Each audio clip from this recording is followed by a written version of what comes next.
सभी को हरे कृष्णा राधे राधे, श्री गुरु गौरांग जयत। तो आज मैं इसको वापस एक्सपोज करूँगा महिला को, जिसने अभी एक और रेफरेंस दिया कि 500 reason why woman should leave Hinduism. एक ऐसा रेफरेंस दिया, ठीक है। तो उसमें लिखा beat woman son servant with bamboo stick. लेकिन ये लड़की खुद, ये महिला खुद के पाँव में ही कुल्हाड़ी मारती है। जैसे देखिए, मैंने बोला था कि ताड़न यहाँ पे है। मैंने बोला, हमेशा बोला कि ताड़न दो प्रकार के होते हैं। एक ताड़न होता है सिखाने के लिए, गाइडेंस करने के लिए, ताकि वो सीखे। उस ताड़न का मेन अर्थ सीखना होता है। और जब भी देखिए सीखने का, जब सिखाने का जो ताड़न होगा, वो ताड़न में हमेशा उसके ऊपर part, upper parts of body में नहीं मारना, लोअर पार्ट्स ऑफ बॉडी में मारना, थिन पतला सा बैम्बू स्टिक से, ताकि उसको ज़्यादा दर्द ना पहुंचे, उसको दर्द नहीं देना। उसको जो दर्द देगा वो पापी होगा। ये भी चीज़ मनुस्मृति में लिखा हुआ है एज इट इज़। और मैंने देखिए कमेंट्री से भी हमने ये चीज़ प्रमाणित किया। लेकिन ये इतने बड़े बेवकूफ़ लोग हैं, इतने नीच मानसिकता के लोग हैं, ये जो लोग हैं, मैं इसको मैं उनको बोल रहा हूँ जो इसको रेफरेंस दे रहे हैं, क्योंकि ये खुद से कुछ ढूंढ के रेफरेंस नहीं निकालती। ये एक वेबसाइट है, वहाँ से कॉपी करती है। इनका कोई एक सेंट्रल पॉइंट है, जैसे उस सेंट्रल पॉइंट से कॉपी करके आपको सब लोग शो करता है, क्योंकि इनका जितना भी मुस्लिम चैनल है वो लोग एक ही रेफरेंस दिखाते हैं। और वही चीज़ यहाँ पे सेम लिखा है कि मस्तक पर नहीं, मस्तक पर प्रहार करने वाले को चोर का दंड मिलता है। अब देखिए यहाँ पे इनका पाखंड एक्सपोज हो गया कि पुरुष पति पत्नी को, पति पत्नी गुरु शिष्य का संबंध है, गुरु शिष्य को आदेश दे सकता है, तो पति पत्नी गुरु शिष्य का संबंध होता है, ठीक है। इसमें पति को भी बहुत सारे काम दिए गए, पत्नी को भी बहुत सारे काम दिए जाते हैं, ठीक है। जितने रूल्स आपको लगता है कि स्क्रिप्चर्स पत्नी को देते हैं, उतना रूल्स पति को भी दिया जाता है। तो यहाँ पे लिखा है कि स्त्री पुत्र दास शिष्य तथा सहोदर भाई यदि अपराध करे तो उन्हें रस्सी अथवा बांस की छड़ी से पीट देना चाहिए। प्रहार पीठ पर ही करना उचित है, मस्तक पर नहीं। मस्तक पर प्रहार करने वाले को चोर का दंड मिलता है, ठीक है। तो यहाँ पे जो ताड़न बताया जा रहा है, ये जो ताड़न है, ये जो मारना है, ये सिखाने के लिए है। ये सिखाने के लिए मारना लिखा गया। इसका मतलब ये नहीं है कि सच में उसको ब्रूचुअली मारो, उसको होठ में मार दो, जैसे इस्लाम में बोला गया, होठ में मार दो, गाल में मार दो, मुक्का मार दो, टॉर्चर करो। नहीं, सिंपल बोला गया कि पतला सा एक छड़ी लो और उसको बैम्बू स्टिक से मारो, वो भी हल्का सा, और उसको मारने का उद्देश्य है सिखाना। ये चीज़ अगर जो मेरा ये अभी पहले ये वीडियो देखो, उससे निवेदन है कि वो मेरा पार्ट 1 है, पार्ट 1 से देखिए, उसमें बहुत सारे रेफरेंस दिए, उसमें समझा। और अगर ये बात सच है कि पति पत्नी को मारने के लिए, पति पत्नी को सिखाने के लिए, उसके भलाई के लिए ताड़न कर सकता है, तो पत्नी भी पति को सिखाने के लिए, पति को अच्छा उद्देश्य देने के लिए पत्नी भी पति का ताड़न कर सकती है। पद्म पुराण से भी आपको रेफरेंस दिखा, जिसका उल्टा भी ट्रुथ है, ठीक है। और एक ताड़न होता है जो सच में ब्रूचुअली माना, और उसका खंडन किया गया स्क्रिप्चर में। जैसे मैं आपको दिखाता हूँ, जैसे देखिए, जैसे इसी अग्नि पुराण का 158 चैप्टर में ये लिखा, 155.29 चैप्टर में लिखा हुआ है कि स्त्रियों के प्रति ईर्ष्या न रखें। यहाँ पे लिखा कि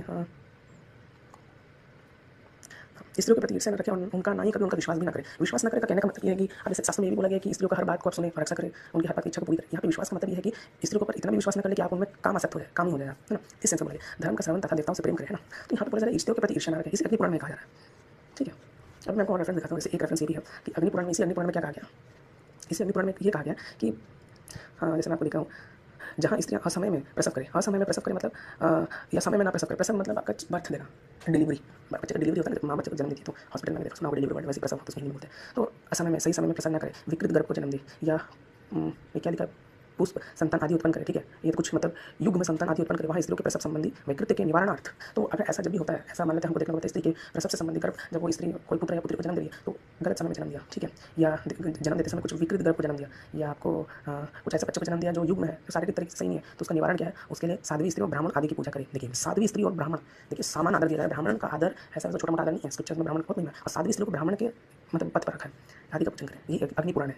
तो ताड़न दो प्रकार के हैं। एक ताड़न होता है जो पति पत्नी को सिखाने के लिए, वो ताड़न का उद्देश्य क्या है, स्त्री को चोट नहीं पहुंचाना, स्त्री को दुख नहीं देना, स्त्री को दर्द नहीं देना। वो ताड़न का मेन अर्थ यही है कि स्त्री को सिखाना, स्त्री को सिखाया जाए कि उसका कर्तव्य क्या है, उसको सिखाना। जैसे आपको टीचर, अगर आप होमवर्क नहीं करा, बदमाशी करो, टीचर आपको मारता है, हल्का सा मारता है ना। तो वहाँ पे ये भी पता चला कि हाँ, पति उस स्त्री को ज़्यादा तेज नहीं मारेगा, अगर मारे तो उसको चोट का दंड मिलेगा, सीधा बोल दिया। लेकिन इसका रिवर्स भी ट्रू है, अगर पति गलती कर रहा है तो पद्म पुराण के अकॉर्डिंग पत्नी को भी पति को कोड़े से मारना चाहिए, ये भी लिखा है, ताकि पति सही लाइन में है।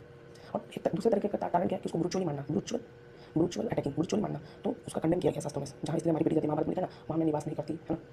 तो वही चीज़ मैंने आपको दो रेफरेंस अग्नि पुराण से दिखाया। हालांकि मैंने इससे रिलेटेड और बहुत सारे रेफरेंस अलग अलग पुराण से दिए, जिसमें मैं आपसे रिक्वेस्ट करता हूँ 1 से देखें, ठीक है। और फिर आपको मैं दिखाता हूँ ये अग्नि पुराण का, ठीक है। और ये पद्म पुराण का वापस एक रेफरेंस है, ये पद्म पुराण का 5.94 का एक रेफरेंस है, ठीक है।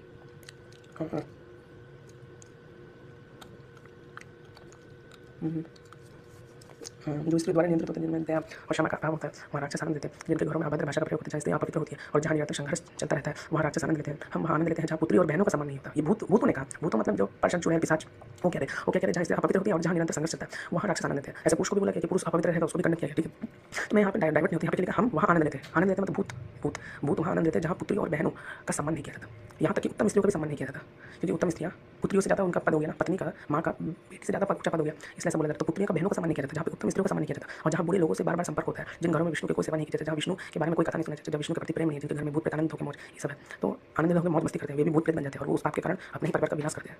हे ब्राह्मण, मैं जो कुछ बोल रहा हूँ मुझे भोजन प्राप्त होता है, इससे बड़ा पाप कुछ और हो ही नहीं सकता। तो यहाँ पे क्या बोला गया कि जहाँ पुत्री और बहनों का सम्मान नहीं किया जाता, जब उत्तम स्त्रियों का सम्मान नहीं किया जाता, तो मैंने आपको समझाया है ना। अब यहाँ पे ये महिला दिमाग बुद्धिहीन भ्रष्ट महिला ने क्या किया, बुद्धिहीन भ्रष्ट, गौ मांस खा के बुद्धि भ्रष्ट कर दिया इसने। ब्रह्म वैवर्त पुराण का कृष्ण जन्म खंड का चैप्टर 83 दिया। अब यहाँ पे बोले कि Y women should leave Hinduism में एक और रेफरेंस दिया, जिसमें बोले विडोज का क्या करता है हिंदुइज्म में। तो हिंदुइज्म में विडोज के बारे में क्या क्या बोला गया, ठीक है। अब देखिए, she should not clad in divine garments or apply fragrant material, scented oil, garland, sandal paste। देखिए, साफ साफ है कि अगर किसी का पति नहीं रहता है इस दुनिया में तो उसके पास 3 ऑप्शन रहते हैं। अगर बहुत कम उम्र में ऐसा हो गया तो स्त्री को पूरा आदेश है कि पुनर्विवाह करे, ठीक है, पुनर्विवाह के रेफरेंस है बहुत सारे। लेकिन ऐसा होता है कि दूसरा रेफरेंस, एक स्त्री ये सोच रही है कि मैं अपने पति के बिना नहीं जी सकती, मैं जी ही नहीं सकती, तो उस केस में स्त्री अपने आप को आग में देकर सती नहीं देती। क्यों देती है? क्योंकि वो अपनी इच्छा अनुसार देती है। जो पहले के समय नहीं होता, ये 15वीं सेंचुरी से करप्ट होना शुरू हो गया, जिसमें 16वीं सेंचुरी से करप्ट होना शुरू हो गया, जिसमें लोग लकड़ी लेकर मारते थे, स्त्री को बैठा देते थे, वो कंप्लीटली शास्त्र में खंडन है, ठीक है। मैं कोई रेफरेंस दूंगा, वशिष्ठ धर्मसूत्र शायद है, और साफ साफ लिखा है कि स्त्री जब सती कर रही हो वो अपनी इच्छा से ही करे, ठीक है। इमोशनली करेगी तो वो भी नरक जाएगी, ये भी लिखा है। तो स्त्री जो है वो अपनी इच्छा से करे, ऐसे लिखा गया, कंप्लीटली उसके ऊपर डिसीजन है। और तीसरा ऑप्शन है कि वो ब्रह्मचारिणी नहीं रह के जीवन बिताए, ब्रह्मचारिणी रह के जीवन बिताए अंतकालीन स्मरण में स्मरण मुक्त लेना, मैं वापस बात कहीं तक सिंपल है, ताकि उसको कोई परपुरुष के प्रति ये ना हो। पुराने पुराने आचार्यों का भी कमेंट्री है, अगर समय मिले तो मैं आपको दिखाऊंगा ढूंढ के, मुझे किसी ने सेंड किया, मुझे वेबसाइट से मिला था कि उस कमेंट्री में आचार्य ये समझते हैं कि स्त्रियों के बारे में जो स्त्री वीडियो हो जाती है, जिसके पति नहीं रहते, उन स्त्रियों के बारे में ऐसा नियम इसलिए बोला गया कठोर नियम, ताकि एक तो किसी परपुरुष से आसक्ति ना हो और उनको भक्ति में लगा दिया जाता है, ताकि वो ब्रह्मचारिणी जैसे जीवन जिए, सिंपल। वो कोई परपुरुष से शादी ना, परपुरुष के आकर्षण में ना पड़े, ठीक है। और दूसरा ये है कि अगर कोई स्त्री का पति बहुत ही कम उम्र में मतलब चला जाता है ना, या संन्यास बन गया या चला गया, तो उस स्त्री का पूरा अधिकार है कि वो वापस शादी कर सकती है, पुनर्विवाह करके अपना जीवन बिता सकती है पूरे अच्छे से, ठीक है। तो ये भी और सती प्रथा जो था वो अपनी इच्छा से करती थी स्त्री, वो कंप्लीटली उसकी इच्छा था, उसको कोई फोर्स नहीं किया जाता था। अगर श्रीमद् भागवत पुराण में देखेंगे, मलयध्वज और उनकी पत्नी वानप्रस्थ आश्रम में जाते तो मलयध्वज ने अपना शरीर त्याग दिया, तब करते करते तो उनकी पत्नी सती दिखी थी। अचानक से भगवान श्री कृष्ण ब्राह्मण के रूप में आते हैं और उनको मना कर रहे हैं, तुम ये शरीर सती की उनको सती करने से रोक रहे और उनको बोल रहे कि तुम भी स्पिरिचुअली अपना ये दो मोह माया त्याग दो।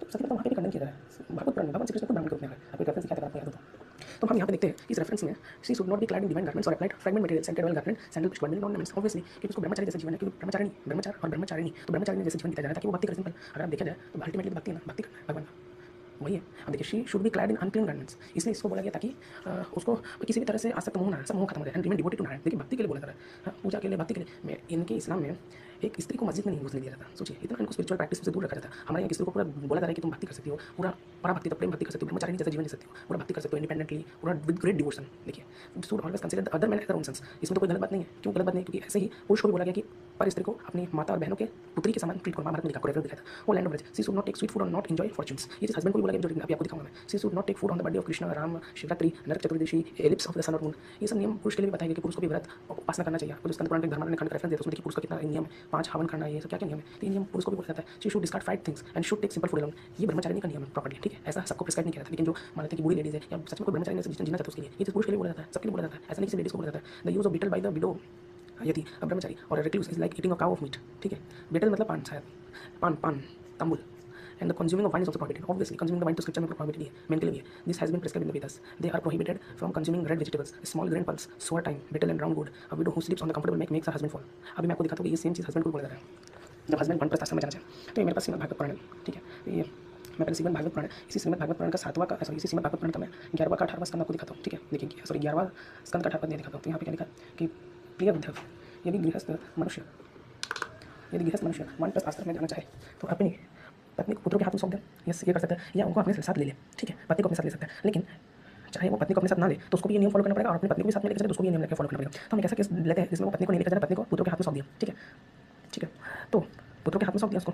अब मान लेते हैं कि फर्स्ट केस में और हस्बैंड का अकेला, देखिए अब एक हस्बैंड के लिए क्या बोला जा रहा है, उसके वन के पवित्र कंद मूल और फलों से ही शरीर निर्वाह करने से। देखिए उसको बोला जा रहा है कि कंद मूल खाओ तुम, मतलब से ही निर्वाह, से ही वर्ड बड़ा इंपॉर्टेंट, से ही उसको तो बोला जा रहा है कि कंद मूल खाओ तुमसे। बस सोचिए कंद मूल खाओ, बस वही खाते रहो, तुमको सब्जी पकवान भी नहीं खाना। एटलीस्ट एक स्त्री जो विडो है उसको तो कुछ तो बोला जा रहा है तुम खा सकती हो, बस उसके अलावा ब्रह्मचारिणी जैसा जीवन है, इसको ब्रह्मचारी जैसा जीवन है। तो जो चीज़ फीमेल को बोला जा रहा है वही चीज़ मेल को भी बोला जा रहा है, ऐसा नहीं कि दोनों के बायस्ड है, स्क्रिप्चर इक्वल है। देखिए और पढ़िए, कंदमूल की तरह और फलों से ही और कंदमूल से शरीर निर्वाह करें। देखिए इतना स्ट्रिक्ट, वस्त्र की जगह वृक्ष को छाल पहने, मेरे पास कोई शब्द नहीं है तो मैं आपको यहाँ से पढ़ के बोला था कि कंदमूल खा के रहना चाहिए और वस्त्र की जगह वृक्षों का छाल पहनिए। यहाँ पे हस्बैंड को बोला जा रहा है, और ऐसा ही नहीं, हस्बैंड को तो ये भी बोला जा रहा है कि वो अपने पति और पुत्रों के हाथ में, पत्नी को पुत्रों के हाथ में सौंप दे, ठीक है। डायरेक्ट बोला जा रहा है, अगर पत्नी होगी तो भी तुम कोशिश करो ब्रह्मचारी बनना, ऐसा बोला जा रहा है। फिर ये भी बोला जा रहा है कि पत्नी को पुत्रों के हाथ में छोड़ दे। अगर कोई वानप्रस्थ में जाना चाहता है, वानप्रस्थ आश्रम में जाना चाहता है तो हस्बैंड को बोला जा रहा है ना कि अपनी पति को छोड़ दे, मेटेरियल से आना सकता है, हस्बैंड को बोला जा रहा है फिर, ठीक है। फिर उसको ये भी बोला जा रहा है कि वानप्रस्थ में क्या करना चाहिए, वृक्ष का छाल पहनना चाहिए अथवा घास पास और मेरी छालों की ही काम निकाल ले, केश रोए नक और मूंछ दाढ़ी रूप शरीर के मल को हटाए, दातुन न करे, जल में घुस कर त्रिकाल स्नान करे और धरती पर ही रहे, ग्राम ऋतु में पंचाग्नि तक वर्षा में खुले मैदान में रहकर वर्षा की बौछार रखे। तो एक हस्बैंड तो अगर वो गृहस्थ वानप्रस्थ आश्रम में जाना चाहता है, ठीक है, मतलब हस्बैंड को बोला जा रहा है कि अगर तुम्हारी इच्छा है तो तुमको अपनी पत्नी और पुत्री को छोड़ना चाहिए। अगर किसी को ऐसा लग रहा है कि वो उसकी इच्छा अनुसार है, ठीक है, तो मैं आपको आगे दिखाता हूँ क्या। तो ये पूरा पढ़ लीजिए, ठीक है, या पूरा पढ़ लीजिए, जो भी लिखा हुआ है पूरा पढ़िए, ठीक है, ये पूरा पढ़िए, ठीक है, ये देखिए ये पूरा पढ़ लीजिए।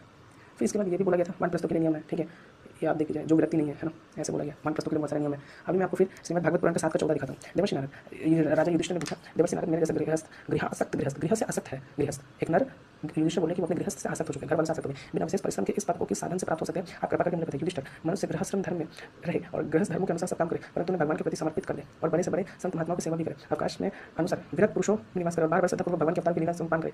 जैसे स्वप्न टूट जाने पर मनुष्य स्वप्न के संबंध से आसक्त नहीं रहता, वैसे ही जो सत्संग के द्वारा बुद्धि शुद्ध होती है तो शरीर स्त्री पुत्र धन आदि से आसक्ति स्वयं छोड़ दे, क्योंकि एक ना एक दिन तो छूटने वाला ही है। बुद्धिमान पुरुष की आवश्यकता के अनुसार ही घर और शरीर की सेवन अधिक करनी चाहिए, अधिक नहीं। भीतर से विरक्त रहे और बाहर से रागी के समान लोगों के साधारण मनुष्य जैसे व्यवहार करे। माता पिता भाई बंधु पुत्र मित्र जाति वाले दूसरों कहीं भी अथवा जो कुछ चाहे भीतर से ममता न रखकर उसका अनुमोदन कर ले, मतलब मोह नहीं रखना। बुद्धिमान पुरुष वर्षा आदि के द्वारा होने वाले अनादि पृथ्वी से उत्पन्न होने वाले स्वर्ण आदि अकस्मात प्राप्त होने वाले द्रव्य आदि तथा सब प्रकार के धन भगवान के दिए हुए हैं, ऐसा समझ प्रारब्ध के अनुसार उनका उपभोग केवल संजय न करे, उनको पूर्वक में साधुओं की सेवा में लगा ले। मनुष्य के अधिकार केवल क्या अधिकार पता नहीं धन पर है, जिन्होंने उनकी भूख मिट जाएंगे इससे अधिक संपत्ति को मानता है, ठीक है, वह चोर है उसे दंड मिलेगा। हरिण ऊँट गधा ये सबको अपने पुत्र के समान मानना है। अब आप देखिए यहाँ पे क्या बोला कि लोग स्त्री के लिए अपने प्राण दे सकते हैं, यहाँ तक कि अपने माँ बाप और गुरु को भी मार सकते हैं। उस स्त्री से जिसने अपनी ममता हटा ली उसने स्वयं नित्य विजय भगवान पर विजय प्राप्त कर ली। यह शरीर अंत में कीड़े विष्ठा राख की बेरी होकर कहाँ तो यह तुच्छ शरीर और इसके लिए जिसमें आसक्ति होती है वह स्त्री, और कहाँ अपनी महिमा से आकाश में ढक रहने वाले अनंत आत्मा, ठीक है। गृहस्थ ऊंचाई के प्रारंभ से प्राप्त और पंच यज्ञ आदि से बेचकर अगले ही अपने जीवन निर्वाह करे। जो बुद्धिमान पुरुष किसी वस्तु में स्वत्व नहीं रखता उन्हें संतों का पद प्राप्त होता है। तो यहाँ पर साफ साफ बोला जा रहा है कि स्त्री से विरक्ति रखो। पुरुष को भी बोला जा रहा है कि अगर ग्रह में भी रह रहा है तो पुरुष स्त्री से विरक्ति रहना चाहिए, पुरुष को बोला जा रहा है। वैसे पहले मैं आपको बोला कि अगर कोई पुरुष अपने इच्छा अनुसार अपनी पत्नी को छोड़ना चाहता है, वन पर शासन करना चाहता है, तो उसको लेकर छाल पहनने के लिए बोला जा रहा है। उसको बोला जा रहा है कि आपसे केले और कंदमूल खा के रहो, है ना, बोला जा रहा है ना, बोला जा रहा है हमको भी, ठीक है। लेकिन लोग आपको बोलेंगे, कभी बोलेंगे, सब बोलेंगे नहीं, लेकिन कपोट खुलेगा।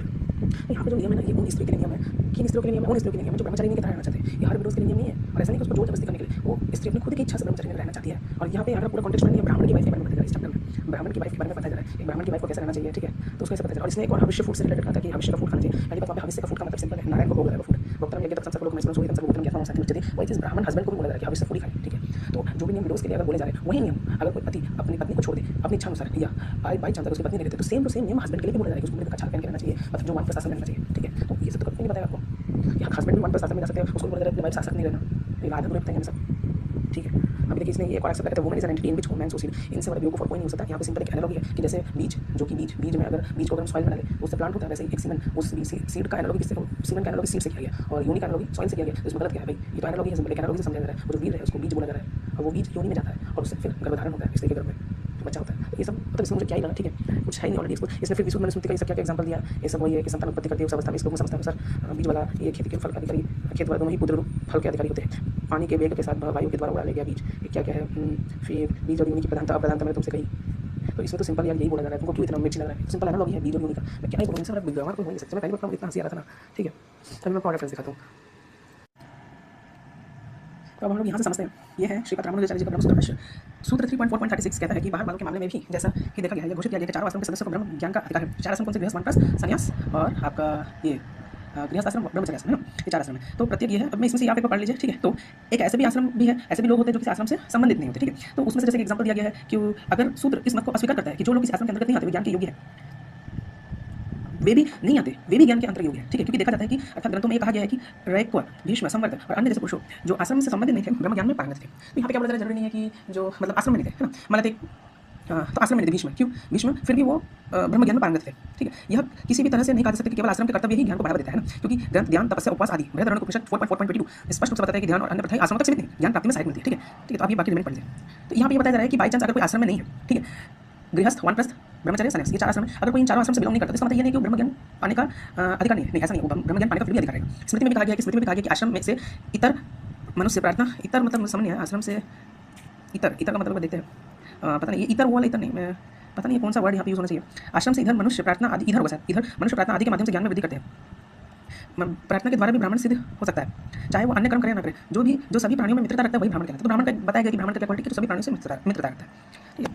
और 3.4.38 कहता है कि उपरोक्त निष्कर्ष न केवल तर्क और स्मृति पर आधारित है बल्कि शास्त्र प्रत्यक्ष रूप से ये भी कहता है कि ज्ञान उन प्रथाओं से लाभान्वित होता है जो विशेष रूप से आश्रमों के लिए निर्धारित नहीं, तपस्या संयम विश्वास ज्ञान द्वारा आत्मा की खोज करता है। तो ये है पता नहीं कौन सा उपनिषद है, फिर ये 1.10 उसका दे रहे हैं श्रीपद रामानुजाचार्य जी। अब 3.39 जो सबसे इंपॉर्टेंट है, याद देखिए कि लेकिन उससे भी बेहतर दूसरा है, क्योंकि इसमें से एक अनुमानित चिन्ह है। आश्रमों से बाहर रहने की तुलना में आश्रम के भीतर रहना बेहतर है। आश्रम के बाहर रहने की स्थिति दुर्भाग्यवश हो सकती है, लेकिन जो सक्षम हो उसे आश्रम के भीतर ही रहना चाहिए, क्योंकि यह स्थिति अधिक पवित्र और लाभकारी है। यह केवल निष्कर्ष से ही सिद्ध होता है, अर्थात स्मृति से, क्योंकि स्मृति कहती है कि ब्राह्मण को एक दिन के लिए भी आश्रमों से बाहर नहीं रहना चाहिए। ब्रह्मचर्य अवस्था से परे जा चुके व्यक्ति के लिए या जिसकी पत्नी का निधन हो गया हो, पत्नी प्राप्त करने में असमर्थता ही दुर्भाग्य, पत्नी प्राप्त करने में असमर्थता ही दुर्भाग्य जो उसे आश्रम से बाहर रहने से रोकती है। यहाँ विधुरु का अधिकरण समाप्त होता है, ठीक है। तो यहाँ पे ये बोला जा रहा है विधुर मतलब क्या, विधुर मतलब जिसका जो हस्बैंड की पत्नी मर गई है ना, एक हस्बैंड की पत्नी मर गई तो उस हस्बैंड को हम उस जेंट्स को विधुर कहेंगे, ठीक है। विधुर यहाँ विदुर का अधिकरण समाप्त होता है। तो यहाँ पे आश्रम ये कह रहा है कि विदुर क्या है, विदुर उसकी पत्नी के मरने से पहले क्या था, उसकी पत्नी के मरने से पहले गृहस्थ आश्रम में था, लेकिन पत्नी मर गई तो गृहस्थ आश्रम में नहीं हो सकता। क्यों नहीं हो सकता गृहस्थ में, क्योंकि जितना भी अब यज्ञ करेगा उसमें पत्नी के उसका कोई अधिकार नहीं है, पत्नी के साथ ही उसका अधिकार है। शास्त्र में बताया गया कि एक स्त्री के बिना वो यज्ञ के बिना अधिकार नहीं है, स्त्री का रहना जरूरी है यज्ञ अधिकार में, है ना। तो इसलिए अब जब वो विदुर हो गया, उसकी पत्नी मर गई तो गृहस्थ आश्रम में नहीं है, अब विदुर है तो कोई आश्रम में नहीं, या तो उसको पुनर्विवाह करना चाहिए, ठीक है, या तो पुनर्विवाह करे या वो वानप्रस्थ या दूसरा आश्रम ले ले, ठीक है। तो यहाँ पे मैं ये इसलिए दिखाया, या आपको इसलिए दिखा रहा हूँ क्योंकि ब्रह्मसूत्र भाषा में ये चीज़ बोला जा रहा है कि एक हस्बैंड को यहाँ पे प्रोत्साहन दिया जा रहा है कि अपना आश्रम से बाहर नहीं रहना चाहिए उसको, या तो वो ये कर ले ब्रह्मचर्य की अवस्था से परे जा चुके व्यक्ति के लिए, ठीक है, ब्रह्मचर्य अवस्था से परे जा चुके व्यक्ति के लिए, या जिसकी पत्नी का निधन हो गया हो, ठीक है, ठीक है। तो ऐसे कंडीशन है, ठीक है, वो या तो वानप्रस्थ ब्रह्मचर्य संन्यास आश्रम ग्रहण करे या वो अपने ये रहे, तो लेकिन उसको आश्रम चेंज करना पड़ेगा। तो यहाँ मैं वही चीज़ बोल रहा हूँ कि मैंने आपको जो अभी इससे पहले भागवत पुराण में एग्जाम्पल दिखाया था वैसे एग्जाम्पल नहीं है, उसमें ये एग्जाम्पल बहुत सारी चीज़ है। अगर कोई वाइफ को लेकर जाना चाहता है वानप्रस्थ में लेकर जा सकता है, अगर कोई वाइफ को छोड़ रहा है, वाइफ को पुत्रों के हाथ में छोड़ दिया सौंप दिया, अब वो अकेले भी जा सकता है, या अगर उसकी वाइफ मर गई तो वो फिर भी उस पत्नी का निधन हो गया तो वो वानप्रस्थ आश्रम में जा सकता है। इसलिए सूत्र दिखाया। और देखिए ये भी आप पढ़ सकते हैं, ठीक है, तो ये मैं आपको सब इसलिए दिखा रहा था, ठीक है। या तो वो पुनर्विवाह कर ले, ठीक है, लेकिन एक एज होता है, हर एज में तो पुनर्विवाह संभव नहीं है, ठीक है। पुनर्विवाह के लिए पत्नी और पति दोनों को बोला गया है, लेकिन एक एज में, अगर यंग एज में ऐसा घटित होता है तो पुनर्विवाह कर सकते हैं, लेकिन एक एज आ जाता है तो पुनर्विवाह नहीं करने को बोला जाता है, ठीक है। तो यहाँ पे वही बोला जा रहा है, या तो जो ब्रह्मचर्य की अवस्था से परे जा चुका है, या जिसकी पत्नी का निधन हो गया, ठीक है, पत्नी प्राप्त करने में असमर्थता ही दुर्भाग्य, ठीक है, मतलब जो उसको आश्रम से बाहर रहने से रोकती है, मतलब पति का निधन हो गया और पत्नी प्राप्त करने में वो असमर्थ है, तो इस केस में उसको फिर ऑब्वियसली जब पत्नी प्राप्त करने में असमर्थ है तो इस केस में उसको या तो ब्रह्मचर्य या वानप्रस्थ या गृहस्थ आश्रम में जाना चाहिए। तो ये मैं बोल रहा था, ठीक है। और अभी मैं आपको जैसे शास्त्र दिखाता हूँ, ये 3.40 ये भी आप पढ़ सकते हैं, ठीक है। उसे वन में जाना है और वहाँ से वापस नहीं लौटना है, संसार का त्याग करके उसे वापस नहीं लौटना है, जैसे ग्रंथों से तुलना करें। अतः जो लोग अपने आश्रम से विमुख हो गए वे ब्रह्म ध्यान के योग्य नहीं। सूत्रकार जैमिनी के मत का हवाला देकर इस मत को पुष्टि करते हैं कि पर या कोई नैष्टिक जो किसी पाप के कारण अपने कर्तव्यों और पद से विमुख हो गया या किसी प्रायश्चित कर्म से अपने पाप को प्रायश्चित करे फिर से ब्रह्म ज्ञान योग नहीं हो सकता, इस विषय पर अगला सूत्र करता है। तो आप ये पढ़ सकते हैं फिर और जो पढ़ना चाहते हैं, ठीक है। तो अभी मैं जैसे आपको एक और दिखाता हूँ, ठीक है, मैं आपको जैसे और दिखाता हूँ, मैं आपको विष्णु पुराण में दिखाता हूँ, ये विष्णु पुराण है, ठीक है। तो इतना आपको समझ आ गया कि हस्बैंड अगर मान लेते उसकी पत्नी या तो पुनर्विवाह कर ले, अगर पुनर्विवाह नहीं पॉसिबल है क्योंकि हर एज ज़्यादा एज हो जाता है पॉसिबल नहीं रहता, पुनर्विवाह नहीं कर सकता तो उसको वानप्रस्थ आश्रम में चले जाना चाहिए, गृहस्थ आश्रम में चले जाना चाहिए। तो वो जो महिला ब्रह्म वैवर्त पुराण में ये दिखा के बोल रही थी कि जिसका हस्बैंड नहीं रहता तो वीडियो के लिए कितना टफ नियम होते हैं। तो पहली बात वो हर वीडियो के लिए नहीं है, ठीक है। मान लेते हैं कि स्टार्टिंग में कोई पत्नी है, अगर उसका पति नहीं रहा या संन्यास ले लिया या कहीं हो गया या नपुंसक हो गया, ठीक है, बहुत स्टार्टिंग में जब पत्नी बहुत जवान है तो उस केस में वो अवश्य ही पुनर्विवाह कर सकती है, 100% कर सकती है, ठीक है, या वो ब्रह्मचर्य की तरह जीवन रहेगी। तो यहाँ पे जो ब्रह्म वैवर्त पुराण में जो उसके बारे में जो बोला जा रहा था वो ब्रह्मचर्य जैसे जीवन बिताने के लिए बोला जा रहा था, ठीक है। और वो सब जितना नियम है वो पुरुष के लिए भी था, पुरुष के लिए भी बोला गया। अभी मैं और पुराण से स्पष्ट कर देता हूँ, ठीक है। आपको मैंने पुराण से दिखा दिया कि उसको तो बोला वृक्ष का छाल पहन कर रहना, है ना, अगर वो वानप्रस्थ में आना चाहे ब्रह्म, क्योंकि ब्रह्मचर्य आश्रम वानप्रस्थ ये नहीं है। तो स्क्रिप्चर अगर वुमन के लिए बोल रहा है, स्क्रिप्चर मेन के लिए बोल रहा है, ठीक है। अगर आश्रम का वर्णन है तो जैसे अगर आप यहाँ पढ़ेंगे 3.9 में, ठीक है, तो अगर यहाँ पे पढ़ेंगे तो देखिए यहाँ पे क्या लिखा है, देखिए यहाँ पे लिखा है कि देखिए हे राजन, इस प्रकार गृहस्थ उचित कार्य करते करते जिसकी अवस्था ढल गई हो उस गृहस्थ को उचित है कि स्त्री को पुत्र के प्रति सौंप कर अपने साथ लेकर वन में चले जाए या अपने साथ लेकर वन में चले जाए। देखिए पुरुष को क्या बोला जा रहा है कि एक अवस्था ऐसा आ जाता है पुरुष का जिसमें हर पुरुष को क्या करना चाहिए, अपनी स्त्री को पुत्र के प्रति सौंप देना चाहिए, ठीक है। स्त्री को पुत्रों के अधीन सौंप देना चाहिए, पुत्रों के अधीन, या आप स्त्री को खुद वानप्रस्थ आश्रम में लेकर जा सकते हैं। वानप्रस्थ भागवत में एग्जांपल भी है कि जिसमें पति पत्नी दोनों वानप्रस्थ में एक साथ जी रहे हैं, ठीक है, तो कर सकते हैं। तो अब क्या बोला जा रहा है इसको हस्बैंड को देखिए, वहाँ पत्र मूल फल आदि का आहार करता हुआ लोभ क्षमस रुदाड़ी मूछ और जटाओं का धारण करता हुआ पृथ्वी पर सेवन करे, मुनि वृत्ति का अवलंब कर सब प्रकार के अतिथि का सेवा करे, उसे चर्म काश और कुशाओं से अपना बिछौना तथा ओढ़ने का वस्त्र पहनना चाहिए। अब बोलो इतना टफ नियम बोला जा रहा है, और ये वही नियम है कि अगर कोई हस्बैंड वानप्रस्थ में रहना चाहिए जिसकी पत्नी भी मर गई हो, या थर्ड के जिसकी पत्नी मर गई, जिसमें आपको ब्रह्मसूत्र में दिखा है, तो उसको वानप्रस्थ में जाना चाहिए। ये भी बोलते हैं कि आश्रम में रहना ज़्यादा सही है, ठीक है। तो फिर ये देखिए वन तेलादि को शरीर में मलना और शीतोष्ण को सहते हुए तपस्या में लगे में प्रशस्त कर्म है। जो वानप्रस्थ मुनि इस नियत कर्मों का आचरण करता है वो अपने समस्त दोषों को अग्नि के भस्म कर नित्य लोकों में प्राप्त होता है, ठीक है। तो ये आप तो कितना उसको टफ नियम बोला, जैसे मैंने आपको बताया कि उसको भागवत में बोला जा रहा है कि चर्म पहन कर रहो, वृक्ष का छाला पहन के रहो, कितना टफ नियम बोला जा रहा है उसको, हाँ, जमीन में सो क्या कुछ घास बिछा के सो। और यही नियम जब एक उस पत्नी को बोला जा रहा है जिसका पति नहीं है, ठीक है, तो ये लोग आधा अधूरा कोट करके बोले। तो मेरा मान मैं अंतिमली कंक्लूड ये कर रहा हूँ कि अगर स्क्रिप्चर देखिए 3 टाइप की वीडियो है, या तो तुरंत शादी कर ले, या तो वो ब्रह्मचारिणी जैसे जीवन में है, या वो वीडियो अपने हस्बैंड के बिना नहीं रह सकती तो वो अपने स्वेच्छा से, खुद की इच्छा से, मतलब वो खुद का इच्छा से सत्य दे दे, वो अपनी इच्छा से, उसको कोई फोर्स नहीं कर सकता। अगर उसका इच्छा ठीक है नहीं तो ब्रह्मचारी जैसा जीवन बिताए, ब्रह्मचारी का जीवन बिताए आराम से, ठीक है। तो स्क्रिप्चर्स जो है वो सबों के लिए मतलब सामान है। अगर वो मेन को ऐसा बोल रहा है तो वुमन को बोलने का मतलब नहीं है कि मेन को नहीं बोल रहा है, मेन को भी बोल रहा है, ठीक है। और वही चीज़ मेन को भी बोल रहा है कि स्क्रिप्चर मेन को भी बोल रहा है कि पुरुष को अच्छे से रहना चाहिए। जब भी अगर एक पुरुष की पत्नी नहीं है, पुरुष की पत्नी जब पुरुष विधुर हो गया, जिसकी पत्नी मर गई, तो उस पुरुष को भी वानप्रस्थ में जाना चाहिए या पुनर्विवाह करना चाहिए। पुनर्विवाह पॉसिबल नहीं है तो वानप्रस्थ में जाना चाहिए और उसको भी ब्रह्मचर्य का नियम रहना चाहिए। तो मेरा मूल प्रश्न मतलब ये है कि वो जिस ब्रह्म वैवर्त पुराण से महिला वो रेफरेंस में ये दिखा रही थी कि महिलाओं को ऐसा रहना चाहिए, महिलाओं को ऐसा रहना चाहिए, ऐसा रहना चाहिए, वैसे रहना चाहिए। पहली बात वो हर महिलाओं के लिए रिकमेंडेड बिल्कुल नहीं है, वो ब्राह्मण महिलाओं के लिए रिकमेंडेड स्पेशली, या वो उन महिलाओं के लिए रिकमेंडेड है जो ब्रह्मचारी नहीं का जीवन बिताना चाहती है। क्यों ब्रह्मचारी का जीवन बिताना चाहती है? क्योंकि उसको परपुरुष आसक्ति नहीं होनी चाहिए, वो ब्रह्मचारी नियम है, ठीक है। पहली बात वो सबके लिए कंपल्सरी बिल्कुल नहीं है, पुनर्विवाह का भी है, ठीक है। सिंपली जिसका पत्नी मर गई उस हस्बैंड को भी पूरा हक है कि वो वानप्रस्थ में जाए, वो भी ब्रह्मचर्य में रहे, स्क्रिप्चर्स उनको भी बोलते हैं ब्रह्मचर्य में रहे, या वो पुनर्विवाह कर ले। तो आपको समझ आ गया होगा कि क्या चल रहा है खेल, और क्या मतलब सॉरी क्या ये महिला कितना आदत दिखाती है। तो मैं आपको यहाँ से एक्सप्लेन किया, ठीक है। तो वही मैं आपको बता रहा था, जैसे यहाँ पे वो एक और रीजन थी जहाँ पे लिखा था in case of widow enjoys the right of the vehicle she has to follow into him, फिर बोला कि oil should not be applied to her hair और her body should not be decorated. Simple सा ये ब्रह्मचारिणी का नियम है, ये प्रॉपर प्योर ब्रह्मचारी का। एक ब्रह्मचारी जैसे बोला जाता है जो अगर मेल ब्रह्मचारी है, जो वो मेल है, तो उसको भी बोला जाता है कि आपको उल्टा पुल्टा तेल नहीं लगाना है, आसक्ति नहीं करना, आपको मेकअप नहीं करना है, आपको एकदम फटे पुराने कपड़े पहन के रहना है, ऐसा उनको बोला जाता है। ये पूरा ब्रह्मचारी का नियम है, ठीक है। Hair should be cut off only at the sacred place, ये नहीं करना चाहिए, सिंपल सा चीज़ है, ठीक है। और ये चीज़ पुरुष को बोला गया, ठीक है, जो पुरुष ब्रह्मचारी का नियम, पहले ब्रह्मचारी का नियम, ठीक है। तो वही मैंने आपको बताया कि स्क्रिप्चर्स कैसे डील करते हैं लोगों के साथ। एक वुमन का अगर हस्बैंड नहीं है या हस्बैंड संन्यास ले ले तो वो ब्रह्मचारी का जीवन जी सकती है, और उसके लिए ये नियम सब विडो के लिए नहीं है, ये वो के लिए जिसका हस्बैंड से तो मतलब बुढ़ापे में है विडो, तो वो ब्रह्मचारी का जीवन जी सकते हैं। तो ये नियम ब्रह्मचारी का जीवन है, ठीक है। ये सोच के नहीं बनाएंगे कि वो विडो अफसरों ने इसको इतना सारा नियम दिया, ऐसा नहीं है, क्योंकि ये इसका उल्टा नियम पुरुषों के लिए भी है। जिस पुरुष की पत्नी मर जाती है विधुर पुरुष, उस विधुर पुरुष के लिए भी बहुत सारे नियम है, उस विधुर पुरुष के लिए भी 1+ का नियम है, और उस विधुर पुरुष को भी बोला कि 1+ समझा। मैं इसलिए इतना समझा रहा हूँ क्योंकि एक बार पाठन का जैसे खत्म करता हूँ, तो जैसे मैं इससे समझ रहा हूँ कि मुझे आने वाले टाइम में एक्सपोज करना जरूरत ना पड़े, एक ही बार में पाठन खत्म करूँ। फिर इसमें और भी बहुत सारे ऐसे आक्षेप लगे थे जिसको मैं स्टेप बाय स्टेप एक्सपोज करता हूँ। और जैसे यहाँ पे ये देखो मैंने ये दिखाया था आपको, आज ये दिखाया था इससे पहले 1+ सन्यासी के धर्म, अगर 1+ में जाएगा हस्बैंड जिसकी पत्नी मर गई तो उसको क्या क्या फर्क। तो इससे पहले भी तो क्षमा करें बोला गया था, तो क्षमा करें। तो यहाँ पे मैं वही बता रही थी कि मैं 1+ आश्रम है जिसमें ये भी रिकमेंड किया था कि मेल को कैसे रहना चाहिए जब उसकी पत्नी मर जाए। तो ये सब मैंने आपको डिटेल में यहाँ पे बताया था, ये 1+ के लिए लिखा है, ठीक है। अब यहाँ पे इसने एक लेडीज ने आक्षेप लगाया कि 14.2.38 में ऐसा लिखा है कि the woman is an entity in which man sow semen seed. ये इतना मतलब क्या बोलूँ, इसमें इतना दिमाग नहीं है। ये गर्भाधान संस्कार का पूरा चैप्टर अगर पढ़े, गर्भाधान संस्कार का पूरा चैप्टर है, ठीक है। ये चैप्टर पूरा गर्भाधान संस्कार का। फिर इसने ये वापस यहाँ पे वही देने का कोशिश किया, योग का कुछ लिखा हुआ है यहाँ पे, वही जीवन की प्रधानता मैंने तुमसे कही, ये सब बात है, फलाना ढिमकाना ऐसे लिखा है, वही ले देखे। और हालांकि विशुद्ध मनुस्मृति अभी का बना बैठा है, मूल रूप से मेरा कॉमेंट जो ज़्यादा प्रामाणिक है और ज़्यादा ऑथेंटिक है उसी को ही मानना चाहिए, ठीक है, क्योंकि परंपरा सार है इसलिए। अब देखिए ये है श्रीमद् भागवतम 11.5-13 में वापस पढ़ते रहो क्या लिखा था। सौतरमणि यज्ञ में सूरा को सूंघने का विधान पीने को नहीं, यज्ञ में पशु का आलमन स्पर्श मात्र विहित है, हिंसा नहीं। इसी प्रकार अपने धर्मपत्नी के संग मिथुन की आज्ञा भी विषय भोग के लिए नहीं है। देख लो, धार्मिक परंपरा की रक्षा के निमित्त संतान उत्पन्न करने के लिए ही दी गई है, परंतु जो लोग अथवा में फंसे विषयी है वे अपने इस विशुद्ध धर्म को नहीं जानते। यहाँ पे साफ साफ बोला जा रहा है कि एक पति भी अगर पत्नी के साथ मिथुन करता है तो विषय भोग के लिए नहीं करता, वो सिर्फ संतान उत्पत्ति के लिए करता है। It is not for recreation, it is only for proclamation. Proclamation मतलब आपका संतानोत्पत्ति, वंशज के लिए, और रिक्रिएशन मतलब तो ये मैंने आपको पहले भी दिखा दिया, बहुत इंपॉर्टेंट है। जैसे महाभारत के रेफरेंस था कि पुरुष को स्त्री और वो भी स्त्री को ऋतुकाल में, तो ये अथर्ववेद 11.7.17। अब ये सब जितना भी मैं रेफरेंस दिखा रहा हूँ उसको कुछ तो मेरा, लेकिन बहुत सारा इसमें बैकग्राउंड के पीछे भी इसमें बहुत हो गया, ठीक है, तो वो मैंने हेल्प किया। अब देखिए तो यहाँ पे अथर्ववेद का 11.7.17 में क्या लिखा, ब्रह्मचर्य, देखिए यहाँ पे लिखा है कि ब्रह्मचर्य रूपी तप से राजा राष्ट्र की रक्षा करता है। आचार्य भी ब्रह्मचर्य के नियम के द्वारा अपने शिष्य को अपने सामान बनाना चाहता है। तो ब्रह्मचर्य रूपी तप से राजा राष्ट्र की रक्षा करता है। एक राष्ट्र की रक्षा ब्रह्मचर्य से होगी। मतलब ब्रह्मचर्य का महत्व देखिए, यहाँ पे ब्रह्मचर्य महत्व नाम का ही चैप्टर है, ब्रह्मचर्य का महत्व दिया जा रहा है, यहाँ पे देखना चाहिए उनको, ठीक है। ब्रह्मचर्य के द्वारा कन्या युवा पति को प्राप्त करती है, ब्रह्मचर्य के द्वारा बैल और घोड़ा घास खाने की इच्छा करते हैं। ये कितना इंपॉर्टेंट है ब्रह्मचर्य, और ये है अग्निपुराण, ठीक है। तो मैं और भी दिखा रहा हूँ रेफरेंस, ये बड़ा इंपॉर्टेंट है। ब्रह्म हत्या, सूरापान, चोरी, गुरु पतिगमन, ये महापातक है। इन महापाप को करने वाले मनुष्य का संसर्ग भी महापातक माना गया है, ठीक है, माना गया है। झूठ को बढ़ावा देना,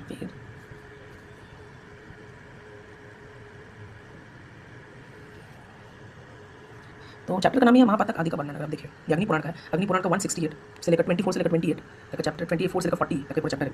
तो यहाँ पे गुरु पत्नीगमन, ब्रह्म हत्या, सूरापान, चोरी, ये सब महापातक कहे गए। इन महापाप के करने वाले मनुष्य के सत्संग में भी महापातक माना गया, जो इनका संसर्ग करे, एसोसिएशन में रहेगा, वो भी महापातक है। झूठ को बढ़ावा देना, राजा के समीप किसी की चुगली करना, गुरु ये सब है, ये ब्रह्म हत्या का समान है। अध्ययन किए हुए वेद का विस्मय, वेद निंदा, झूठी गवाही, सुरहित का वध, आनंदित अन्न एवं भक्ष का भक्षण, इत्यादि का सामान्य 6 सूरापान के समान माना गया। अच्छा ठीक है, ये सब ठीक है। ये जो मैं बता रहा हूँ, सगोत्रा स्त्री, कुमारी कन्या, चांडाली, मित्र पत्नी और पुत्र वधु, इनमें वीरपात करना गुरु पत्नी के समान, गुरु पत्नी गमन के समान माना गया है। तो ये देख लीजिए, इससे कोई फर्क नहीं पड़ता कि कितने भी निम्न वर्ण की स्त्री हो, कितने भी उच्च वर्ण की स्त्री हो, गुरु पत्नी गमन, अब गुरु पत्नी का स्थान कितना ऊंचा है, गुरु पत्नी का स्थान वर्ण में भी कितना ऊंचा है, और चांडाली वर्ण में कितनी नीचे है। तो वर्ण में नीचे हो, वर्ण में ऊंची हो, उसमें कोई भेदभाव नहीं है। तो अगर एक स्त्री का करोगे, मत्स्य वर्ण पे रेफरेंस देते हैं 27 में साफ साफ लिखा हुआ है, अगर चांडाल स्त्री के साथ करें, किसी के साथ करें कि ऑन द स्पॉट वो मृत्यु होगी, मान्य होगी। यहाँ पे साफ साफ बोले कुमारी कन्या, चांडाली, मित्र पत्नी, पुत्र वधु के साथ कोई भी सगोत्रा स्त्री, इनमें कोई भी वीरपात करता है, तो इनमें वीरपात करना, इनके घर में वीरपात करना, मतलब इनमें वीरपात मतलब करना गुरु पत्नी गमन के समान माना गया है। गौवध, अयोग्य व्यक्ति से यज्ञ करना, पर स्त्री गमन है ना। इसे देखिए माता पिता पुत्र स्वाध्याय एवं अग्नि का त्याग, परिवित्ता अथवा परिवृत्ति होना, इसे देखिए कन्या को तुष्ट करना, स्त्री एवं पुत्र को बेचना, स्त्री एवं पुत्र को बेचना, जो पुत्र माले गनिमत पूछ लाते हैं, माले गनिमत देखना चाहिए। स्त्री निंदकों का संसर्ग, स्त्री निंदकों का संसर्ग करने से माना गया है। अनेक स्त्रियों का संग्रह, एक्चुअली अनेक स्त्रियों को सिंपल आप समझ सकते हैं कि अगर आप 10 स्त्री के बीच में रहेंगे तो आपको मोह अट्रैक्शन नहीं जाएगा। यहाँ पे इसे बोला गया स्त्री निंदकों का संसर्ग, ठीक है। फिर यहाँ पे वापस बोला जा रहा है कि मद्यपान करने वाली नारी के समागम, स्त्री, शूद्र, वैश्य अथवा क्षत्रिय का वध करना एवं नास्तिकता, ये सब उपपातक है। ये बात बताइए, ये अग्निपुराण का 238 से 3 से 7, जिसमें श्री राम साक्षात बोल, और ये श्री राम बोल रहे हैं। नीचे क्या लिखा है, जो लोग राम भगवान मांस खाते हैं, तो देखिए श्री राम अग्निपुराण में क्या कह रहे हैं, अमेजिंग रेफरेंस है। 238 से 3 से 7, नहीं ये 10 से शुरू होते हैं। श्री राम कह रहे हैं कि कभी भी प्राणी की हिंसा करना, कष्ट ना पहुंचाना, मधु वचन बोलना, सत्य भाषण करना, बाहर भीतर समर्थ रहना एवं सोचाचार का पालन करना, दोनों के प्रति दयाभाव रखना और सामान्य को आदि का सहारा लेना, चारों वर्णों को आश्रम को संभाल करना कह रहे हैं। देखिए श्री राम साक्षात बोल रहे हैं, श्री रामचंद्र जिन मर्यादा पुरुषोत्तम, जिन भगवान श्री राम योग राक्षस बनते के मांस करते हैं, श्री राम यहाँ खुद बोल रहे हैं कि प्राणी हिंसा करना, इसने खुद किया रेफरेंस समझिए। लेकिन हाँ, ये पढ़ लीजिए शास्त्र के 8 को सीधे जितना भी है। यहाँ पे एक और लिखा कि दम इंद्र लिखा, ये सब मानना चाहिए। यहाँ पे ये भी लिखा कि और आगे भी है, यहाँ पे अगर आप श्री राम कहते हैं, श्री राम कह रहे हैं, यहाँ पे एक और लिखा है कि दम इंद्र लिखा, ये संपत्ति के हेतु को बोल रहे हैं, इंद्र निग्रह करना संपत्ति के है। और ये क्या लिखा है, काम, क्रोध, लोभ, हर्ष, मर्द, ये षड वर्ग कहे गए। राजा इनका सर्वथा त्याग करे और इसका त्याग हो जाने पर वो सुखी होता है। काम, क्रोध, लोभ, हर्ष, मर्द, मात्सर्य, तो यहाँ पे कितना है। और और यजुर्वेद का 23.21 ये रेफरेंस किसी ने दिया था, तो ये क्या लिखा, उत्सक्तया बाबा गुदम देही समन्यम चार्या विषण यह स्त्रीणाम जीव भोजनः हे परम शक्तिशाली, आप दुष्टों का दमन करने वाले और शक्तिमान है। जो व्यक्ति स्त्रियों से अपनी आजीविका कमाते हैं, अपना भोजन पाते हैं और आप उनको प्रताड़ना दीजिए, है ना। जो लोग बोलते हैं हिंदू धर्म में देवदासी प्रथा, देवदासी प्रथा भी बाद में मुगलों के कारण कर पाते, लेकिन जितना भी पुराना आगम है, ग्रंथ है, साफ मना करते हैं कि आप ऐसे परिस्थिति में नहीं कर सकते, शास्त्रों में मना है। और हिस्टोरिकल एविडेंसेस भी है, बहुत सारे प्रूफ है थ्रू हिस्टोरिकल है द्वारा, इसमें है कि देवदासी प्रथा मुगलों के बाद ये ब्रिटिश मुगलों के बाद स्पेशली ये करप्शन हो गया था। तो यहाँ पर कहीं परम शक्ति, आप दुष्टों का दमन करने वाले जो व्यक्ति स्त्रियों से अपना आजीविका कमाते हैं, अपना भोजन पाते हैं और आप उनको प्रताड़ना दीजिए, है ना। या पढ़ना चाहिए पाखंडी लोगों को, ठीक है। 23.21 और ये भी एक रेफरेंस है, जिसमें ये एक रेफरेंस दे रही थी कि women in a monthly course shall avoid bath toilet bla bla bla, और इसमें ये बोला जा रहा है कि women in a monthly course shall touching another women in a monthly course and talking to her also she shall assiduously avoid changing her garments, a women in her monthly course shall not touch another man after her bath. तो ऐसा कुछ वगैरह वगैरह ब्ला bla ब्ला लिखा है। तो पहली बात, अगर आप ये थोड़ा सा ऊपर से पढ़ लेते ना, इसका पोल खुल जाता है, पोल खुल जाता है इसका। यहाँ पे अगर मैं पढ़ूँ, O Brahmins, I shall now mention another impurity, the monthly menstrual discharge of the woman. Due to the nature of the woman in the Pradesh, the ladies give birth but once. The blessed one repaired to the forest along with their wife like the crows. O sages of the good holy rites, the arrangement regarding the caste and stages of life began over since the Treta Yuga. अगर आप ये पढ़े,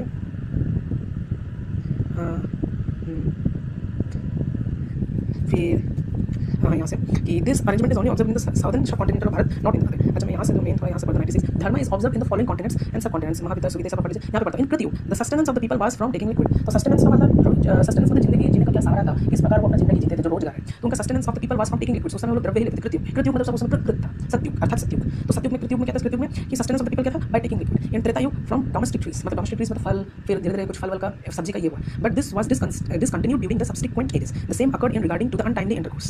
The same occurred in regarding to the untimely intercourse. और इसमें देखिए पहला कारण जो स्त्री में मेंस्ट्रुएशन आज इतना इस तरीके से हो रहा है, अकॉर्डिंग टू स्क्रिप्चर्स, लिंग पुराण क्या कह रहा है कि पहला untimely intercourse during the menstrual discharge due to the lust of man. देखिए ये जो पूरा स्त्री को ये सब जो सहना पड़ रहा है, इसका जड़ है लस्ट ऑफ द मैन। देखिए ये आगे नहीं लिखा सकते थे, यहाँ पे साफ साफ मैन के लस्ट को खंडन किया जा रहा है। Due to the lust of men, oh Brahmins, so barley and other plants of the village and forest, as well as the 14 types of medicinal herbs, were cultivated untimely and destroyed, as in case of sexual intercourse during the menstrual period, due to the passion of men. साफ साफ man को खंडन किया जा रहा है। क्या बोला जा रहा है कि O Brahmin, so barley and other plants of the village and forest, as well as the 14 types of medicinal herbs, were cultivated untimely and destroyed. Untimely cultivated व डिस्ट्रॉयड हो गए, as in case of sexual intercourse during the menstrual period due to passion of man. तो यहाँ पे जो भी आज स्त्री को सहना पड़ रहा है, स्त्री को ये कष्ट सहना पड़ता है, स्त्री को दुख सहना पड़ रहा है, इसका जड़ मेन का काम वासना है, पुरुष का काम वासना है, मेन का लस्ट है। अगर ये मोहतरमा, अगर ये मैडम जी है ना, अगर ये मैडम थोड़ा सा पीछे से पढ़ लेते तो आप कुछ प्रॉब्लम तो नहीं आता। अगर तुमको अगर इतना लग रहा है कि लेडीज को इतना कंडम किया जा रहा है, मैं आगे और बताऊंगा, तो यहाँ पे देखो, यहाँ पे जड़ इसको बताया जा रहा है due to passion of man, due to क्या क्या lust of man. Hence, one should assiduously avoid conserving with a woman in her monthly course. On the first day, she has to be avoided like a chandal woman. Oh, Brahmins on the second day, she is treated to be this। अब ऐसा लिखा, बाप रे बाप, चंडाल की तरह treat करो, बाप रे बाप, क्या क्या लिख दिया ये लोग ने, लग सकता है। फिर अब ये पढ़ लीजिए, उसको ये करना चाहिए, फलाना ढिमकाना ये करना चाहिए। फिर बोला गया कि ये भी बोला गया कि अगर जो डॉक्टर चाहता है तो हस्बैंड उसको 7th नाइट में अप्रोच करे, मतलब ऑड नाइट्स में अप्रोच करे, और इवन नाइट में अप्रोच करेगा तो सन मिलेगा, है ना। तो अब मैं आपको बताता हूँ कि मुझे एक रेफरेंस दिया किसी ने, मैं उसको थैंक यू कहता हूँ, मैंने नहीं ढूंढा किसी से। बौधायन धर्मसूत्र 2.2.4.4 क्या कहता है, ध्यान सुनिए, ठीक है। स्त्रियों की पवित्रता अद्वितीय रूप वाली होती है, उन्हें कोई यौन संबंध द्वारा दूषित नहीं कर सकता। प्रत्येक मास में होने वाला मासिक स्त्रव होते के दोषों को दूर कर देता है, मतलब प्रत्येक मास से होने वाला मासिक स्त्राव उन्हें दोषों को दूर कर देता है, उन्हें उनके दोषों प्रत्येक मास के होने वाले मासिक स्त्राव मतलब मेंस्ट्रुएशन, जो लिंग पुराण में जो मेंशन है, उनके दोषों को दूर करता है। देखो मेरे भाई, देखिए कितना, देखिए यहाँ क्या लिखा है, स्त्रियों की पवित्रता अद्वितीय रूप वाली होती है। स्त्री कुछ भी हो, चांडाल किसी कोई भी हो, पवित्रता अद्वितीय वाली होती है, उन्हें कोई यौन संबंध द्वारा दूषित नहीं कर सकता। यौन संबंध द्वारा स्त्री को दूषित नहीं किया जा सकता। प्रत्येक मास में होने वाला मासिक स्त्राव अर्थात मेंस्ट्रुएशन स्त्री के दोषों को दूर करता है। तो मासिक स्त्राव उनके दोषों को दूर कर देता है, ठीक है। मासिक स्त्राव उनके दोषों को दूर कर देता है। तो यहाँ पे साफ साफ बोल दिया कि ये स्त्री की भलाई के लिए किया जा रहा है। इंटरनली ये जो भी नियम बताए जा रहे हैं ये स्त्री की भलाई के लिए है, ठीक है। एक्चुअली यहाँ पे ऐसा नहीं है कि स्त्री को बहुत ज़्यादा अपवित्र मान दिया, उसको बहुत ही घटिया ऑब्जेक्ट की तरह ट्रीट किया, ऐसा नहीं है। साफ साफ यहाँ बौधायन धर्मसूत्र में लिखा हुआ है कि इतने सारे नियम इसलिए है क्योंकि प्रत्येक मास में होने वाले मासिक स्त्राव उनके दोषों को दूर कर देता है, बल्कि स्त्री के दोषों को दूर कर देता है। और स्त्री का पवित्रता अद्वितीय रूप वाली होती है, उन्हें कोई यौन संबंध द्वारा दूषित नहीं कर सकता। साफ साफ लिखा कि स्त्री की पवित्रता होती है, स्त्री मेंस्ट्रुएशन के समय भी पवित्र है, लेकिन उनको दोष से मुक्त रहने के लिए ऐसा। तो जो ये दावा करने की कोशिश कर रहा है कि हिंदुइज्म में मेंस्ट्रुएशन में उनको कैसे ट्रीट किया जाता है, कुत्ते की तरह ट्रीट किया जा रहा है, गंदे तरीके से ट्रीट किया जा रहा है, एक गंदे ऑब्जेक्ट की तरह ट्रीट किया जा रहा है, कचरा से ट्रीट किया जा रहा है, बिल्कुल गलत। यहाँ पे साफ साफ लिखा है कि स्त्री की पवित्रता अद्वितीय रूप वाली होती है, उन्हें कोई यौन संबंध द्वारा दूषित नहीं कर सकता। प्रत्येक मास में होने वाले मासिक स्त्राव उन्हें दोषों को दूर कर देता है। साफ साफ बोला जा रहा है स्त्रियों की पवित्रता अद्वितीय रूप वाली होती है, उन्हें कोई यौन संबंध द्वारा दूषित नहीं कर सकता। प्रत्येक मास में होने वाला मासिक स्त्राव उनके दोषों को दूर कर देता है, ठीक है। फिर ये वही मैंने आपको रेफरेंस बताया था, ठीक है। तो मैं अभी आपको इसका एक करेक्ट ट्रांसलेशन दूंगा, जिसमें ये जो ट्रांसलेशन है इसका गलत ट्रांसलेशन दिया हुआ था, इसका सही ट्रांसलेशन बता क्या है। ये शायद रेखा व्यास जी का यजुर्वेद है, आचार्य राम शर्मा, मुझे पता नहीं। देखिए तो यहाँ पे लिखा है कि होता ने त्वष्टा और इंद्रदेव के लिए यज्ञ किया, दोनों देव आवश्यकता बढ़ाने वाले हैं, वे रूपधारी व प्राणियों के पालनहार हैं। हम द्विपदा छंद में रचि प्रार्थना से उनकी उपासना करते हैं, हम इंद्रिय शक्ति से उनके लिए उपासना करते हैं। यजमान, हम दोनों देवों की को हवि भेंट करें। यजमान, इस दोनों देवों के लिए यज्ञ करने की कृपा करे। तो यहाँ पे कहीं भी स्त्री का वर्णन नहीं है, ठीक है। फिर से पता होता है त्वष्टा और इंद्रदेव के लिए यज्ञ किया, दोनों देव आवश्यकता बढ़ाने वाले हैं, वे रूपधारी व प्राणियों के पालन हर है। हम द्विपदा छंद में रचि प्रार्थना से उनकी उपासना करते हैं, हम इंद्र शक्ति से उनके लिए उपासना करते हैं। यजमान इन दोनों देवों को हवि भेंट करें, यजमान इन दोनों देवों के लिए यज्ञ करने की कृपा करें। तो ये ऋग्वेद है और ये ऋग्वेद है 28-32 है, ठीक है। तो 28-32 है, लेकिन आश्चर्य बात यह है कि देख लीजिए सेम ही है, होता सुरेतसम त्वष्टारम पुष्टिवर्धनम रूपाणी तृव्रतम, ऐसे लिखा ना, यहाँ पे लिखना होता यक्ष होता सुरेतसम, तो होता सुरेतसम त्वष्टाहार पुष्टिवर्धनम है ना। फिर यहाँ पे लिखा है रूपाणी विव्रतम है ना, यही श्लोक है। देखिए ये क्या लिखा है, विव्रतम पुष्टि इंद्रम द्विपदम छंद, देखिए है ना, पृथक पुष्टिमिंद्रम वयोस्तम द्विपदम चंद्र अयन्द्र मोक्षाणम गाम ना वयो, है ना, ऐसे करके लिखा है ना। तो पूरा नहीं पढ़ सकते क्योंकि ठीक से मतलब नहीं, ये लेटर क्या है वो नहीं पता, इसका जाकर नहीं द्विजगुण है इसमें। अब ये देखिए, ये पता नहीं, ये दयानंद भाष्य दिखा रहा है जो कि एकदम प्रामाणिक नहीं है, और मैं एकदम प्रामाणिक भाष्य दिखा रहा हूँ, दोनों के भाष्य में एकदम अलग दिख रही है। ये भाष्य पूरा अलग है, ठीक है। तो ये भी मैंने एक्सपोज किया, और मैं बता दूँ मैंने बहुत सारी चीज़ों को और भी जो चीज़ें एक्सपोज किया था। मैं क्या क्या आरोप लगा था, सबसे पहले आरोप आपका अग्नि पुराण से आरोप लगा था, इसमें आरोप लगा था, इसको एक्सपोज किया, ठीक है। फिर इसमें आरोप लगा, इसको एक्सपोज किया, ठीक है। इसको अच्छे से इसमें आरोप लगा था, इसमें भी आरोप लगाया उसने, फिर 4 आरोप लगे थे, ठीक है। और ये 5वां एक आरोप लगा, ये 5वां आरोप था, 6 आरोप लगाया था, ठीक है। उन सबको अच्छे से डिटेल में आपको एक्सप्लेन किया मैंने। अब मैं सीधा आपको यूट्यूब में लेकर चलता हूँ, और यूट्यूब में देख लीजिए, यूट्यूब में आप देखिए, ये देखिए, ये हमें तो ये महिला यूट्यूब में चल देखिए क्या क्या पसंद है, आप सुनाए क्या चल रहा है। मैं तो बस इसलिए ज्वाइन करा, मैंने देखे आज कॉलर वगैरह आएंगे तो मेरी बात भी हो जाएगी, अपनी प्रेजेंटेशन वगैरह। ठीक, अच्छा ये वाला रेफरेंस तो हमने जो है वो अग्नि पुराण का ये 227 अध्याय का 46 जो है वो मंत्र है, और इसमें जो है वो बताया जाता है कि किस तरह एक सनातनी महिला को मारा जा सकता है बांस की छड़ी के साथ, और ये लिखा है कि उसको जो है वो पीठ पर जो है वो जो दंड नहीं करना चाहिए, और उसकी मस्तक नहीं करना चाहिए, प्रॉपर गाइडलाइन है कि आप लोग कहाँ करना है। और कहते हैं कि जो मस्तक पर जो है वो उसको प्रहार करते हैं तो उनको जो है वो चोरों जैसा दंड दिया जाएगा, यानी कि कोई मार रहा है तो वो पीठ पे मारे, पीछे से मारे, पिछवाड़े पे मारे, वो मस्तक पर ना मारे, वरना उसको भी जो है सजा मिल सकती है। तो ये एक रेफरेंस कई दफा शो किया है, लेकिन सनातनी महिला मार खाने के लिए तैयार हो जाए। वाइफ बीटिंग का बहुत ही इंपॉर्टेंट जो रेफरेंस है, ये आप लोगों ने स्क्रीनशॉट इसका ले लेना है। ये इसमें रेफरेंस नंबर 86 है कि beat women son servant with the bamboo stick, और वो बैम्बू स्टिक इसमें इतना दिमाग भी नहीं है, इसको मैंने अच्छे से एक्सप्लेन किया। और मैंने आपको याद है कि मैंने अपने चैनल में आपको एक चीज़ दिखा देना चाहता हूँ, मैंने अपने चैनल में जैसे आक्षेप उसमें भी लगता है ढोल गवान शूद्र पसनारी सकल तारण के अधिकारी, है ना, ऐसे उसमें आक्षेप वहाँ पर कृष्णा ने किस आप सोचेंगे तो अगर आप देखेंगे तो मैंने और अच्छे से एक्सप्लेन किया है, जिसमें मैंने आपको ये वीडियो का लिंक दिया, आप ये देखिए, 1 महीना पुराना प्लेलिस्ट, थोड़ा सा नीचे ले जाएंगे तो ढोल गवान शूद्र पसनारी ये सब तारण के अधिकारी का अर्थ और भाव रामचरितमानस से उनको समझाया गया, ठीक उपयोग के साथ एक तो से, ठीक है। तो अवश्य आप ये वीडियो देखिए, तो इसमें और अच्छे से आपको समझाया जाएगा। तो देखिए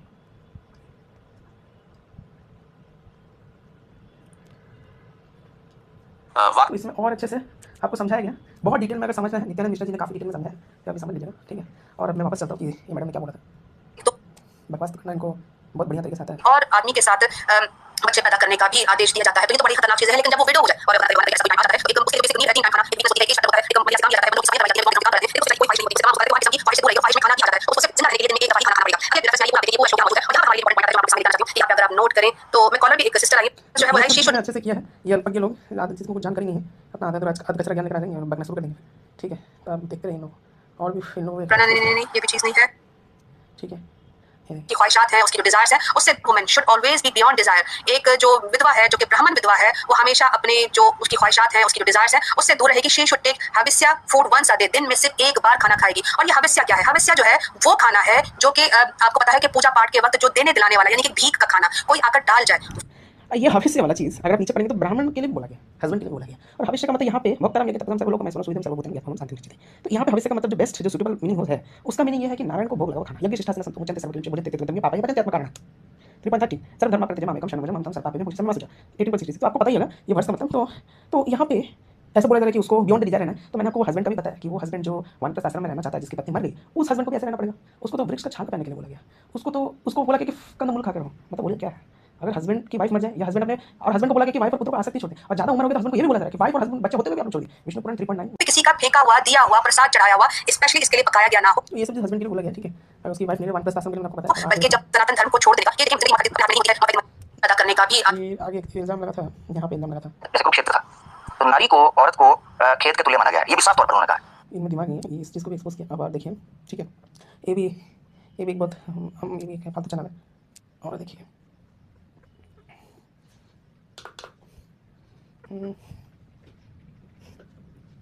देखिए अभी और चैनल, ये वाला तो वही अग्नि पुराण का ही है, ठीक है। ये वाला है आपका, देखिए दोस्त बैठे हो ना, दोस्त तो वो एक गिलास से पानी पिए, दूसरा कहना यार मैंने नहीं पीना। आपको पता है उसके दिल पे क्या गुजरती है, क्या मानसिक स्थिति होती है, उसका साइकोलॉजिकल इफेक्ट क्या है इस चीज का। यार तू मुझे क्या प्लीज समझता है, मुझे छूट समझता है, तू मुझे गंदा समझता है, ये रहता है। अब जब एक स्त्री को मतलब कहा जा रहा है कि उसके हाथ का छुआ पानी भी ना पिए, तो कौन, ठीक है। पहली बात, ऐसा नियम क्यों बनाया वो भी मैंने एक्सप्लेन कर दिया कि स्त्री कुछ भी हो जाए अद्वितीय रूप से स्त्री पवित्र रहती है, हमेशा स्त्री पवित्र रहती है। और ये रजस्वला उनको दोष से मुक्त कराने के लिए ये बोधायन धर्म सूत्र में लिखा है 2.2.4.4 2.2.4 में लिखा है, इसको मैंने एक्सप्लेन किया। पुरुष उसका पति और आप हीटेड डिबेट्स में भी एक वीडियो है, उसको भी देख सकते हो, उन्होंने भी बड़ा अच्छे से रजस्वला सब को एक्सप्लेन किया। इसमें कोई स्त्री से दुश्मनी नहीं है, शास्त्र के अनुसार स्त्री सदा प्योर रहती है। आप इवन भगवद गीता 10.34 पढ़िए, भगवद गीता 10.34 में क्या लिखा है आप पढ़ेंगे, आपको 10.34 पढ़िए, उसमें भगवान श्री कृष्ण अपनी विभूतियां बताते हैं, स्त्री को भी बताते हैं, स्त्रियों में मैं ये हूँ, ठीक है। पता है एक शुद्ध वचन और फिर ये एक रेफरेंस दिया, उसके बाद ये लोग फिर वही बक बक बक बक भौंका। तुझे व्हाट्सएप देखो जो दे दूंगा। तो इन लोगों का क्या मेन टारगेट रहता है कि एक तो ये अपने स्क्रिप्चर को डिफेंड नहीं कर सकते क्योंकि स्क्रिप्चर में कचरा गंदगी भरा पड़ा है। क्योंकि जहाँ तक मुझे याद है इनका स्क्रिप्चर में अगर मैं बोलने लगा ना, ये मतलब बोलने लगा मेरा ही चेतना खराब होगा, मतलब पूरा एकदम कचरा से भरा, पूरा कचरा।